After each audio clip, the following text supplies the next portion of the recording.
Yeah, looking good. Ala, ang daming tao. Nakita nyo guys kung gaano kadaming tao dito sa mall. Para lang sa mehendi. Nagko-cost siya from 800 to 1,000 rupees. Depende sa design na gusto mo. Guys, we need to save 800 rupees.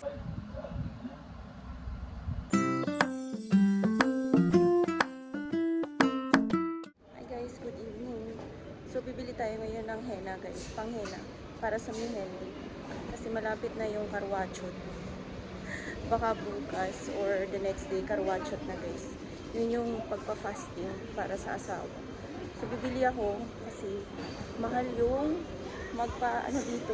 magpalagay ng mehendi.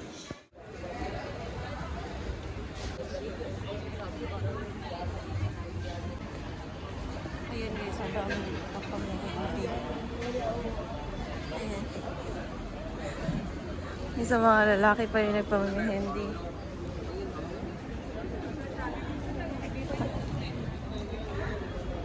Ayan pa oh. Nakapila. Isa yan pa. Ayan. Ala! Ang daming tao. Tingnan nyo guys, ang daming tao. Ayan, nagme-mehendi lahat to. Para sa karwachot.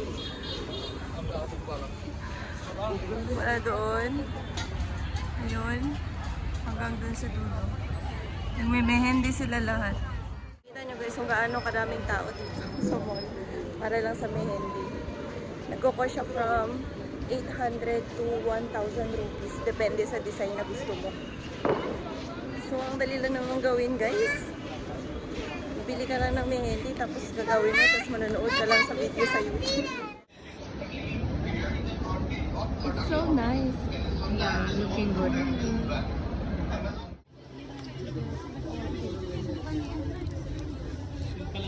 Ayun na guys, nabili na natin. So, doon ako bumili ng mehendi tsaka ng tawag na to, ng nail polish doon sa kakilala namin na suki din namin na bumibili sa amin sa shop. So, yung binigay niya sa akin is, ano lang, 100 rupees.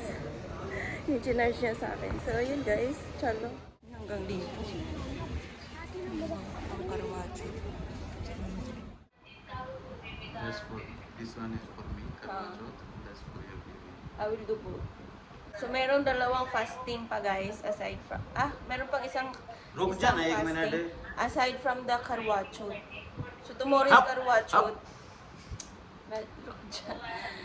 So, tomorrow is karwachot and the next day guys is for the baby. Tawag doon? Not next day, What after 2 you days. say? After 2 days? How to say? Kamoy. Kamoy? What kamoy? Yung kamoy daw guys is fasting naman yun para sa baby.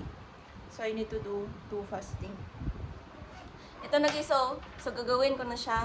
Yung ito, yung kabilang side, ako yung gagawa. Yung isa, si Huda yung gagawa. Tingnan namin guys kung ano yung gagawin namin kasi nag-watch ako ng video din sa shorts. So, I will make tomorrow aloo paratha in the morning. Around maybe 5 o'clock I need to wake up. Then, I will eat 3 pieces aloo paratha plus chai. We need to buy milk. I'm planning my food tomorrow guys. Kasi nga yung bundis mahirap dito mag-fasting. So, kailangan maaga pa. Mga 5 o'clock. Magising na ako para gumawa ng pagkain. Kasi after ng 6, hindi na ako makakain. Yung next kong pagkain is 12 o'clock. Only fruits and chai. Then continuous na siya until Until moon will rise. when the moon will rise. So, yun na yung time para kumain ako. Oh my God! My baby will starve. You should not eat guys on that moment if you do the fasting because they have the belief that if you will eat, your husband will die. Tak-tak. That's what it's showing in the karwachot video. Kasi ipapanoorin mo yung video kapag nagpa-fasting ka. Guys, we need to save 800 rupees. Only it? No need to do this one. We will put in a plate. We will put your hand like this. Sit. Both.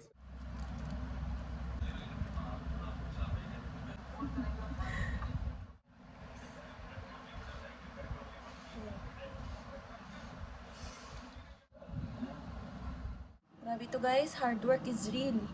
So almost 2 hours ko ginawa, isang kamay pa lang. Ayan, back to back. May pangalan ni Manjit sa gitna. And then sa likod, ganito siya. Ayan. From my hard work, guys. Oh my gosh. Tingnan natin kung ano itsura nito mamaya kapag natuyo na siya. So, yung kabilang kamay, guys, ayan pa, gagawin ko pa yan. So, ayan na guys yung result. Binasa ko na siya. Ayan, bukas ng umaga. Ano yan? Magda-darken pa yan. Magda-dark pa siya. Ayan. Ayan guys. Nakulangan ako dito ng letter N. Kasi kanina hindi ko na-notice. Majit pala yung nilagay ko. Ayan siya.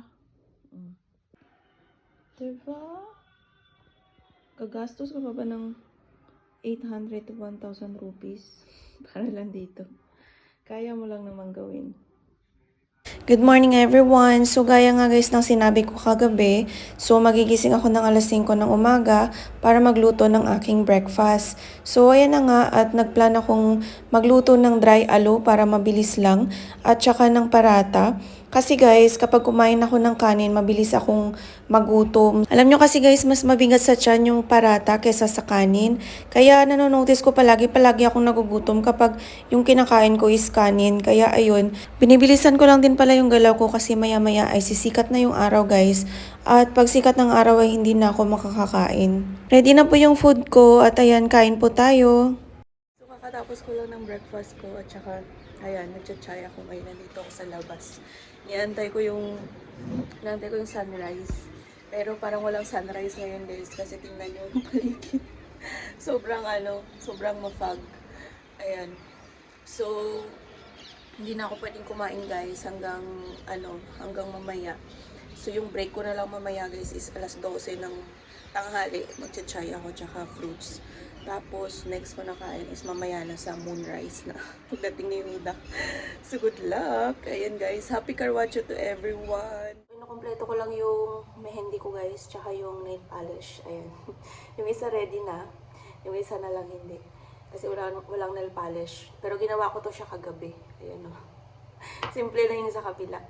Pero ito, mabusisi itong ginawa ko kasi may pangalan ni Manjit dito. Tsaka ito yung sa taas. Ayan.